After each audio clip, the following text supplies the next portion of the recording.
Hello नमस्कार, स्वागत है अभिनंदन द सिलेक्शन क्लासेस में। एंड उम्मीद कर रहा हूँ दोस्तों आप सब लोग बहुत अच्छे होंगे। आज की जो वीडियो है आपको बहुत मजा आने वाला है, क्योंकि आज मैं नंबर सिस्टम के 5 ऐसे सवाल लेके आया हूँ जो कि आपका दिमाग हिला सकते हैं। और सीजीएल मेंस का यदि आप पेपर देने जा रहे हैं 2020 का, तो आपको ये सवाल करने चाहिए, और न सिर्फ करने चाहिए, कम समय में करने चाहिए।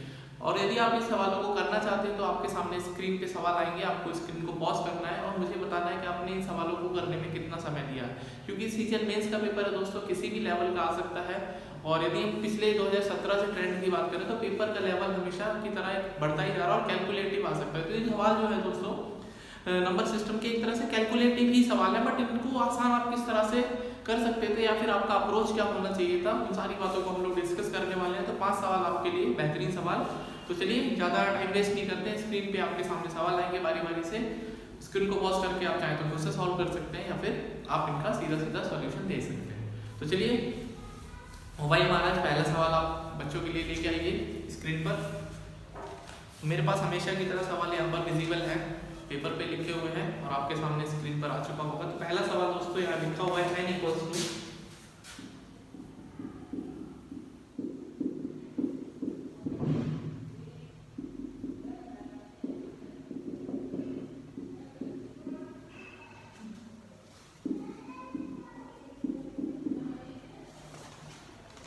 सीजीएल मेंस 2017 में दोस्तों पेपर में पहला या दूसरा ही सवाल था। बच्चे इस सवाल की इतनी बड़ी डिजिट देख के एक तरह से सोचने का लेवल है वो सोचना ही बंद हो जाता है कि यार ऐसी इतनी बड़ी डिजिट को सॉल्व करें तो करें कैसे। बट हमेशा कठिन जो रास्ते होते हैं दोस्तों, उनका जो सोल्यूशन है या उनकी जो मंजिलें हैं या उनके जो रास्ते हैं, वो जब आप छोटे छोटे सोचेंगे तब आपको समझ में आएगा उनकी इंपॉर्टेंस। ये सवाल देखने में बेशक आपको बड़ा लग सकता है, लेकिन ये सवाल बहुत ही लल्लू सवाल और बहुत ही छोटा सवाल था यदि आप इसको ठंडे दिमाग से सोच के करते हैं। और यदि आप इसको सॉल्व करने बैठेंगे तो मैं गारंटी के साथ बता रहा हूँ आप कम से कम अपने 15 मिनट वेस्ट कर सकते हैं इस सवाल के ऊपर। तो चलिए बात करते हैं इस सवाल का बेहतरीन और सबसे आसान सोल्यूशन क्या हो सकता था। आपको यह दोस्तों यहाँ पर दिखाई दे रहा होगा, ये डिजिट कुछ नंबर 5 डिजिट के नंबर उनका स्क्वायर है, फिर ऐड करना है, ठीक है। तो मेरे दिमाग में क्या आया दोस्तों, मैंने इसको ए ऐड कर लिया, इसको ए ऐड कर लिया। तो ये जो नंबर है क्या मैं इसको ऐसे लिख सकता हूँ? बिल्कुल लिख सकते हैं। तो ये नंबर a+1 हो जाएगा और ये नंबर दोस्तों a हो गया। तो अब आपको यहाँ पर सिंप्लीफाई करेंगे जब आप,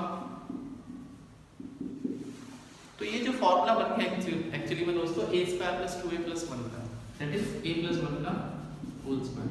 और हमें कि n इक्वल्स टू दे रखा है, तो हमें √n की वैल्यू पूछी थी। तो √n की वैल्यू दोस्तों सिंपल कितनी होगी, a+1 कितनी होगी, n+1। तो a की वैल्यू मुझे पता है यहाँ पर दोस्तों कितनी है, 1 2 3 4 5 + 1।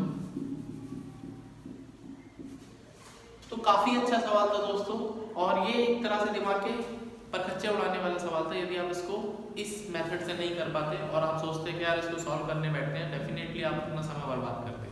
तो चलिए बात करते हैं सवाल नंबर 2 की। सवाल नंबर 2 आपकी स्क्रीन पर,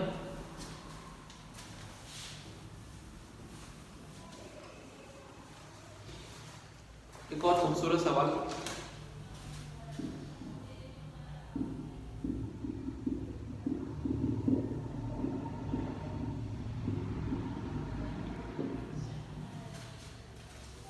सीजीएल 2017 मींस में एसएससी ने बोला कि तुम खुल के खेलो, कितना खेल सकते हो, कितना सॉल्व करोगे, करके दिखाओ, ठीक है। तो करके दिखाओ वाली बात थी, और उसी तरह से भी सवाल है कि करके दिखाओ, आप कर सकते हैं।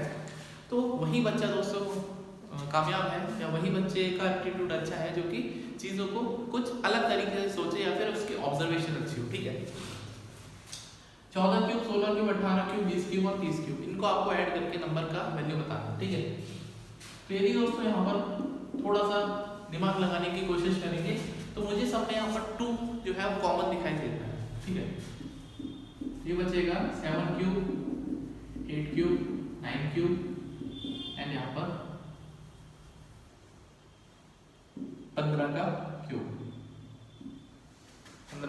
क्यूब बचेगा, ठीक है। तो 7 क्यूब, ठीक है।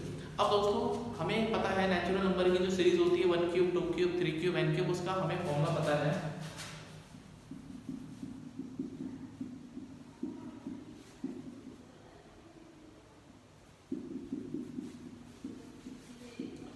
तो ये जो फॉर्मूला दोस्तों थे तब तब लगता है जब हमारी सीरीज 1 से स्टार्ट हो रही है, बट यहाँ पे अनफॉर्चुनेटली 1 से सीरीज नहीं स्टार्ट हो रही है, सीरीज स्टार्ट 7 से हो रही है। तो हमें क्या करना है दोस्तों, यहाँ पर हम अपनी तरफ से यहाँ पर 1 क्यूब 2 क्यूब 3 क्यूब 6 क्यूब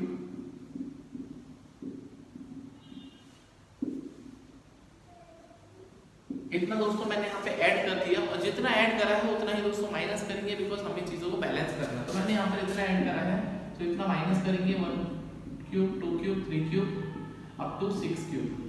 अब ये जो क्वेश्चन है मेरी पकड़ में आ चुका है, क्योंकि मुझे यहाँ पर एक 1 से लेके 15 तक की क्यूब दिखाई देती है सीरीज, और 1 क्यूब से लेके 6 क्यूब तक का सीरीज मुझको दिखाई देता है। ठीक है, तो यदि दोस्तों हम बात करेंगे, इसका फॉर्मूला होगा 15 × 16 अपॉन 2 का होल स्क्वायर माइनस यहाँ पर 6 है तो 6 × 7 बटे 2 का होल स्क्वायर। क्लियर है इतनी बात? यदि हम इसको सॉल्व करेंगे तो कितना आएगा, 120 का स्क्वायर माइनस 21 का स्क्वायर। तो 120 का स्क्वायर 14400 माइनस 21 का स्क्वायर 441 होता है। और यदि दोस्तों मैं इसको सॉल्व कर पाता हूँ तो यहाँ पर 59 आएगा, और यहाँ पर 143 में से 139 आएगा। और यदि मैं इसको मल्टीप्लाई कर पाऊंगा, आप जब मल्टीप्लाई आपको पूरी भी करने की जरूरत नहीं है, बिकॉज लास्ट में जो ऑप्शंस होते हैं आप यूनिट डिजिट या टेंस डिजिट का जो एक तरह से अप्रोक्सीमेशन आपको वहाँ पे पता चल जाएगा मल्टीप्लाई होने के बाद क्या नंबर आएगा। ठीक है, ऑप्शन का भी सहारा ले सकते हैं। तो ये दोस्तों ये इसका आंसर आता 1,11,672 इस सवाल का सही उत्तर था। तो दोस्तों इस तरह के सवाल आप तभी कर सकते हैं जब आपकी ऑब्जर्वेशन अच्छी हो, या फिर मैथ्स को आपने अच्छी तरह पढ़ा हो, रटा ना हो। ठीक है, पढ़ना और रटना दोनों अलग अलग बातें हैं, तो आपको चीज़ों को समझना है, समझ के डिलीवर करना है at the time of examination. तो उम्मीद कर रहा हूँ दोस्तों सवाल अच्छा लगा होगा। चलिए बात करते हैं सवाल नंबर 3 की, जो कि अभी आपकी स्क्रीन पर आने वाला है।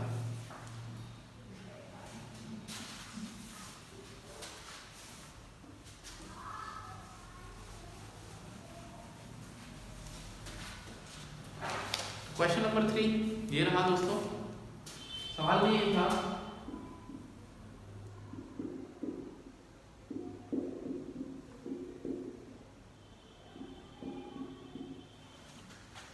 इसमें हमें एक तरह से 4 ऑप्शंस में पूछा था कि कौन सा इसमें असेंडिंग ऑर्डर ठीक है। ठीक है, तो असेंडिंग ऑर्डर के लिए हमें इसकी वैल्यू पता होना चाहिए कि √7 की वैल्यू तो चलो आपको याद भी होगी, क्या √45 मतलब 4 टाइम 1/4 पावर है उसकी, आपको सब पता होना चाहिए। 11 का क्यूब रूट पता होना चाहिए। इस तरह के काफ़ी सवाल दोस्तों आए थे, और बच्चे का एक तरह से दिमाग जो है पजल हो गया था। तो इनको सॉल्व करने का जो सबसे आसान तरीका है वो है अप्रॉक्सीमेशन मेथड, जिसको हम अप्रॉक्सीमेशन मेथड बोलते हैं। तो अप्रॉक्सीमेशन मेथड में आपको वैल्यूज अप्रॉक्सीमेटली निकालनी है, और उसके बाद आपको आंसर मिल जाएगा। ठीक है, तो यदि आप इनका स्क्वायर रूट या क्यूब रूट निकालने लगेंगे पेपर में, तो समझो आप तो गए। ठीक है, तो आपको क्या करना है, जैसे हम बात करते हैं 7 की, तो मुझे पता है जो 7 है उसका जो स्क्वायर रूट आएगा वो 2 से तो बड़ा होगा, क्योंकि भाई ये जो नंबर है 7, 2 परफेक्ट कौन कौन से ऐसे स्क्वायर नंबर है जिनके बीच में लाई करेगा। तो आपका जवाब होगा ये 4 और 9 के बीच में लाई करेगा, क्योंकि यहाँ पर स्क्वायर रूट पूछा है तो हमें यहाँ पर परफेक्ट स्क्वायर नंबर लेंगे। ठीक है, तो 4 और 9, तो 4 तो होता है 2 का रूट होता है, मतलब 4 का जो रूट होता है वो 2 होता है, तो ये नंबर 2 से बड़ा आएगा। बट कितना आएगा, ये अप्रोक्सीमेशन टेक्निक आपको याद रखनी है, इसको समझना है। आपको यहाँ का अंतर लेना है, डिफरेंस अंतर, तो यहाँ पे अंतर 3 आएगा ऊपर लिखना, और फिर यहाँ का अंतर लेना है, तो यहाँ पे डिफरेंस 5 आएगा। तो करीब करीब दोस्तों ये 2.6 आ गया। तो √7 की वैल्यू आ गई मेरे पास 2.6, अप्रॉक्सीमेशन मैं बता रहा हूँ। ठीक है, और उससे ही हमारा आंसर ही बहुत इजीली हो जाता है। यदि आप इसको रूट निकाल के देखिए और मुझे बताना कितने समय में आपने इस सवाल को सॉल्व किया। तो यदि हम बात करें दोस्तों 11 का क्यूब रूट, तो हमें तो ऐसे नंबर लेने हैं जिनके परफेक्ट क्यूब के बीच में 11 आए। तो 8 और 27 दो ऐसे नंबर है दोस्तों जिसमें 11 हमारा लाइक करता है। ठीक है, जिसमें हमारा 11 लाइक करता है। तो 8 का जो क्यूब रूट होता है 2 होता है, इसका मतलब ये नंबर 2 से बड़ा आएगा, 3 से छोटा आएगा। तो यदि दोस्तों मैं बात करूँ यहाँ पर डिफरेंस कितना आएगा, 3 आएगा, और इनका डिफरेंस कितना आएगा, 19 आएगा। कितना, फिर कितना आएगा, तो यहाँ पे पॉइंट लगा दिया तो 30 हो जाएगा, 19 एकम 19, तो इसकी वैल्यू करीब करीब 2.1 आएगी। मैं यहाँ पे करीब करीब का साइन लगा देता हूँ, 2.1। अब रहा बाकी हमारे पास 45। ठीक है, रहा हमारे पास 45 का 4th पावर, ठीक है। तो हमें दो ऐसे नंबर लेने हैं जिसकी पावर 4 करने पर 45 बीच में आए। तो ऐसा नंबर है दोस्तों 16 और 3 की पावर 4 करेंगे 81। तो 16 और 81 के बीच में हमारा 45 जो है वो 4 पावर करने पर आ सकता है, क्योंकि सबसे छोटा नंबर 1 होता है, 1 की पावर 4 करेंगे 1 आएगा, 2 फिर अगला नंबर 2 है, 2 की पावर 4 करेंगे 16 आएगा। तो 45 उस रेंज में नहीं आ पाएगा। तो हमें ऐसे नंबर लेने हैं जिनकी पावर 4 करने पर 45 उनके रेंज में आ जाए, दैट इज 2 की पावर 4 और 3 की पावर 4। तो ये नंबर ऑब्वियस सी बात है 2 से बड़ा आएगा, तो 2 की पावर 16 आएगा, यहाँ पर 81 आएगा। तो 16 और 45 का अंतर है 29 और 16 और 81 का अंतर है 65। यदि मैं इसकी बात करूंगा तो 65 दूनी 130 और 65 चौका 260, तो करीब 2.4 आएगा। तो इसका आंसर आ गया दोस्तों 2.4। अब मेरे लिए आसान हो गया बिल्कुल चीजों को बताना कि इसमें से कौन सी जो वैल्यू है बड़ी है। तो सबसे छोटा नंबर है हमारे पास दोस्तों 2.1, दैट इज, यदि हम सबसे छोटे की बात करेंगे तो सबसे छोटा है, उससे बड़ा है दोस्तों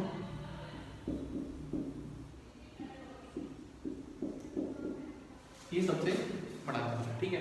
तो ये सीरीज दोस्तों यहाँ पर गिवन है और आप इस तरह से सवालों को कर सकते हैं। आपको एक मेथड आना चाहिए अप्रोक्सीमेशन, जिससे आप रूट वगैरह आराम से निकाल पाए। उम्मीद कर रहा हूँ दोस्तों ये सवाल आपको समझ में आया होगा। अगर ये डिसेंडिंग ऑर्डर का होगा तो एक पैटर्न उल्टा हो जाएगा, क्योंकि एग्जैक्टली मुझे याद नहीं है कि इसमें हमसे असेंडिंग पूछा था डिसेंडिंग पूछा था, बट मुझे डिजिट याद है यहाँ पर, ठीक है। तो चलिए बात करते हैं सवाल नंबर 4 की, जो कि आपकी स्क्रीन के ऊपर अभी आने वाला है।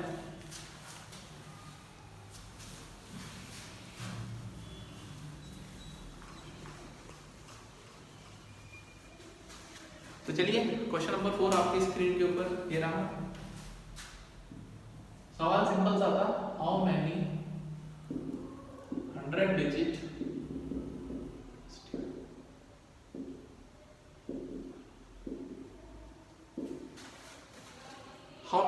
Digit positive numbers are there. और वाहियात से इसके दोस्तों यहाँ पर ऑप्शंस भी थे।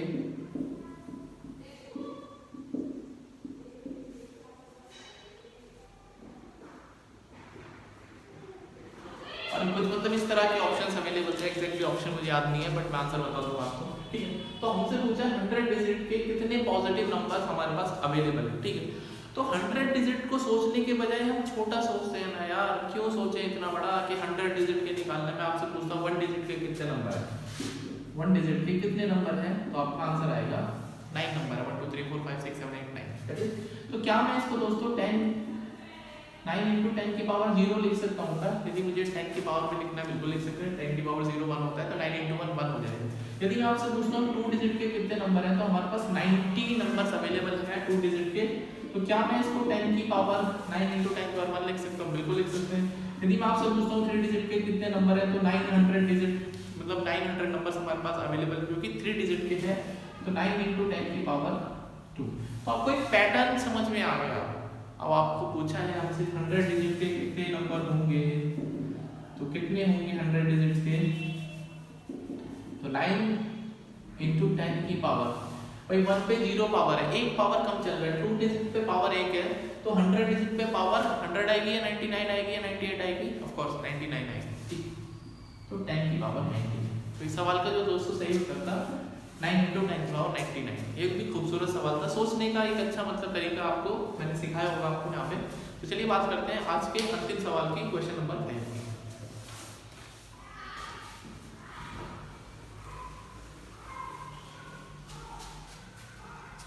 ये भी एक कैलकुलेटिव सवाल था, और इस तरह के सवाल दोस्तों सीजीएल में काफी बार मतलब आते रहते हैं, और पिछले 2-3 सालों में तो काफी आया। बच्चा हमेशा बाहर आके कहता है सर पेपर काफी कैलकुलेटिव था। पेपर कैलकुलेटिव था ये अलग बात है, बट पेपर में आपको सॉल्व करने का तरीका नहीं आता, तो इसमें कमीशन क्या करेगा, या कोई भी एग्जाम जो अथॉरिटी है वो क्या करेगी, आपको at least you should know how to calculate the things very easily, ठीक है। चलिए बात करते हैं सवाल की। 5.6 into 0.36 plus 0.42 into 3.2 divide by 0.8 into 2.2। अब बच्चा तो यहाँ डेसिमल में खेल गया, कितने सारे डेसिमल है, इनको मल्टीप्लाई करना है, इनको डिवाइड करना है। अरे यार छोड़ो, मैं बताता हूँ क्वेश्चन का, ठीक है।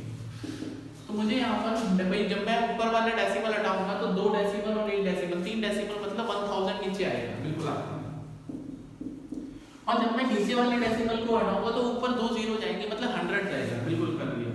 अब मैंने सवाल दोस्तों बिना डेसिमल के बना लिया तो 56 × 36 बटे 8 × 21 प्लस आपको ये भी सोचना है कि यार मैं इनको सेपरेट करूँ, सबको जुदा करूँ। जुदा करने से चीज़ें आसान हो जाएंगी। जितनी ज़्यादा चीज़ें मिली हुई उतनी ज़्यादा कॉम्प्लिकेटेड होगा। मिक्सचर हमेशा खतरनाक होता है और इंडिविजुअल आइडेंटिटी हमेशा सक्सेसफुल होती है।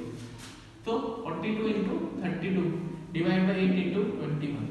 आप यकीन मान के देखिए, आप इसको वैसे सॉल्व करना दूसरे जो भी आपका मेथड है आपको टाइम ज़्यादा ही लगेगा। तो यदि मैं बात करूँ 8 7 जा 50 7 3 जा 3 से 12 8 4 32 21 दूनी 42 तो 12 + 8 कितना हो गया दोस्तों, और यहाँ पर प्लस आएगा तो 20/10 2। सवाल का सिंपल दोस्तों उत्तर 2 है। तो आई होप दोस्तों सवाल आपने अच्छा सीखा होगा और एक अच्छा सवाल था, कैलकुलेटिव सवाल आपको देखने में लगा होगा but it is very easy question. तो I hope you have enjoyed the video और चीज़ें अच्छी लगी हो दोस्तों